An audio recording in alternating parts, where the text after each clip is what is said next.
Welcome back to VW Podcast. Today I have Crazy Horse and Sitting Bull with me. Oh wait, I got a call. Let me put it on speaker. Hi, I have a question for both Crazy Horse and Sitting Bull. You each led your people in different ways, one through vision, the other through actions. How do you define true leadership? True leadership isn't about having power, it's about serving your people. A leader has to listen to both the Great Spirit and voices of his people. He must think ahead, not just for today, but for the generations to come. A real leader fights for his people's future, not his own pride. What about you, Crazy Horse? A true leader doesn't need to give orders, he leads by example. If his heart is honest and his courage is strong, people follow him because they trust him.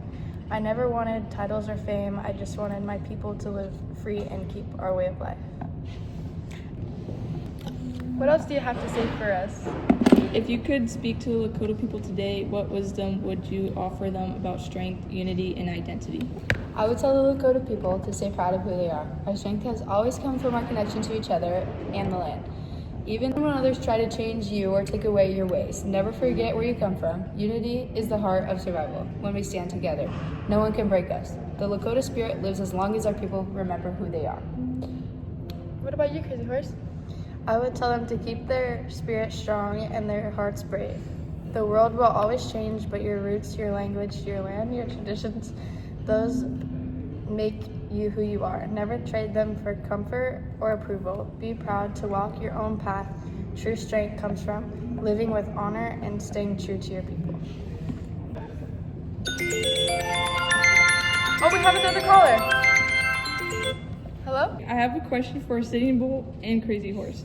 You stood together during the Battle of the Little Bighorn. What did that victory mean to you and your people? That victory meant hope for our people. For a moment, we showed that the Lakota and our allies were still strong, that we could defend our land and our way of life. But I also knew the fight wasn't over. The soldiers would come back with more men and more guns. The victory was not about pride. It was about protecting our people, our children, the sacred land the Great Spirit gave us. What are your thoughts on it, Crazy Horse? The victory showed our enemies that we would not give up easily. We fought to live free, not to destroy for our people. That day was proof that courage and unity could overcome fear, but I didn't celebrate. I knew more battles would come and many lives would be lost. Still, I was proud that we stood together and fought for our freedom. Anything else to say? What do you hope your people remember about your guys' struggle? I hope my people remember that everything I did was for them, for their freedom, their land, and their future. I never wanted war, but I would not stand by while others tried to take away who we are. I want my people to remember that courage doesn't always mean fighting with weapons. Sometimes it means standing firm in your beliefs, even when the whole world is against you. What about you, Crazy Horse? I want my people to remember that I fought so they could live free. I didn't fight for fame or rewards. I fought because it was right. I hope they remember that being Lakota means living with honor, staying close to the land, and never giving up your spirit. As long as they stay true to that, our people will never truly be defeated. Good responses. Can you tap on me? Okay, enough of the calls, and I'm just gonna ask my own question to you guys. So, when you looked around at the number of settlers and soldiers, what did you guys feel?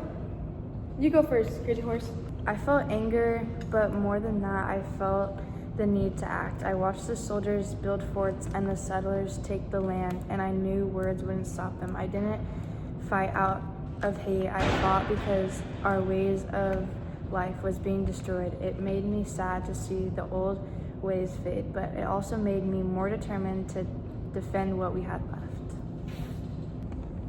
What do you have to say, Sitting Bull? I felt sorrow first. I saw the land changing, the buffalo disappearing, and our people being pushed away from the generations our ancestors had lived for generations. But I also felt determination. And that's the end of the VW podcast. Thanks for watching. Thanks everyone for coming.